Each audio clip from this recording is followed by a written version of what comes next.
Baspa supremo बहन मायावती ने लोकसभा खलीलाबाद का बदली टिकट।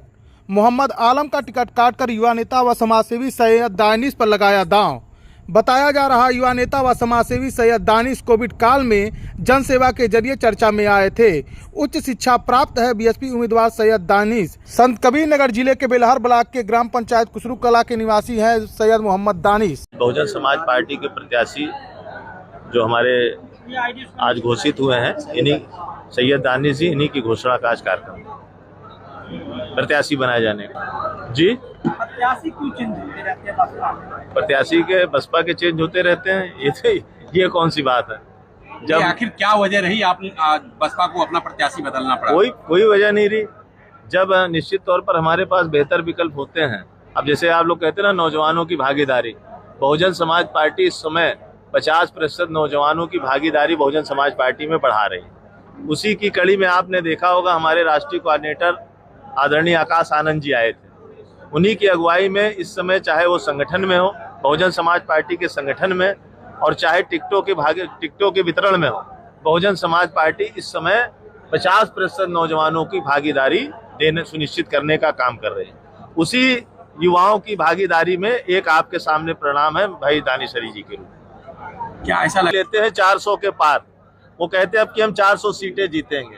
अब उसमें हो सकता है नेपाल की सीट भी जोड़ लेते हो, उसमें हो सकता है पाकिस्तान की भी सीट जोड़ लेते हो, और उस 400 सीट को पा नहीं रहे हैं, बल्कि छोटे छोटे बड़े बड़े सबको मिला जुला करके वॉशिंग मशीन में धुल करके ला करके खड़ा कर रहे हैं।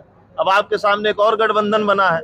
अगर उनको खुद पर, अपने जनाधार पर, अपने कार्यकर्ताओं की काबिलियत पर भरोसा होता तो बहुजन समाज पार्टी की तरह वो अपने दम पर अकेले चुनाव लड़ने का काम करते हैं। इसलिए हमारा जनाधार कम नहीं हुआ है इस देश के अंदर। बी टीम है बसपा। सपा कह रही है कि बसपा तो बी टीम है भाजपा नहीं। अब सपा समाजवादी पार्टी क्या करी उसको वो जाने, लेकिन बी टीम कौन है ये पूरा देश जानता है। मुझे बसपा उम्मीदवार आदरणीय बहन जी ने जो बनाया हुआ है वो मुझ पे विश्वास जताया है, और मैं इस लोकसभा का रहने वाला हूं, तो उनके विश्वासों पे ज़रूर खरा उतरूंगा। युवा हूं, और युवाओं की जो भागीदारी सर ने बताई है उस हिसाब से जो है हमको प्रत्याशी बनाया गया है, और वो आदरणीय बहन जी का बहुत बहुत उसके लिए धन्यवाद करता हूं। ये मुद्दा पूरे देश का जो मुद्दा है, आज 2014 से इनकी जो सरकारें हैं, मुद्दे पे मुद्दा हर बच्चा जो है इनका मुद्दा, जितना भी इन्होंने बोला 2014 में जिस मुद्दे को ये लेकर आए कि 2 करोड़ रोजगार हर साल देंगे, उस पे विफल हो गए। महंगाई कम करने के लिए आए थे, महंगाई पे विफल हो गए। इन्होंने स्मार्ट सिटी बनाने की बात कही थी। आज हम लोग लखनऊ में जब जाते हैं तो कोई स्मार्ट सिटी का नहीं, घोटाले पे घोटाला। हर स्मार्ट सिटी को 100 करोड़ रुपए मिला था, उसका आज भी कहीं जो है किसी मेट्रो सिटीज में देखने को नहीं मिलता।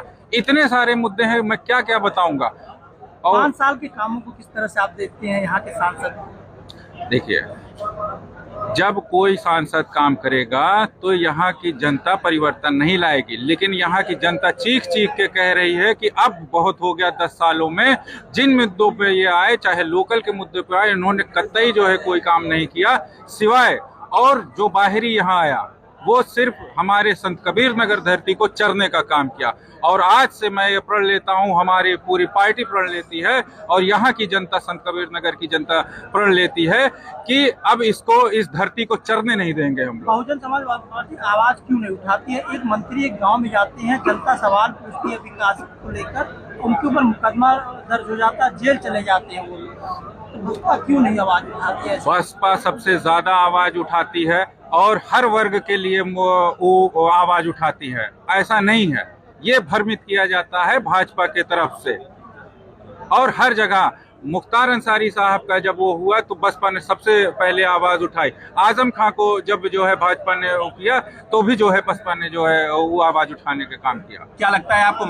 क्यों नहीं, माइनॉरिटी वोट जो है यहाँ सबसे संत कबीर नगर में धरती में ज्यादा है। हम लोगों का वोट और हम लोगों के मुद्दे, जो जनहित के मुद्दे हैं, उसको लेके हम लोग जनता के बीच में है, और जनता हमारे साथ है, हर वर्ग के लोग हैं।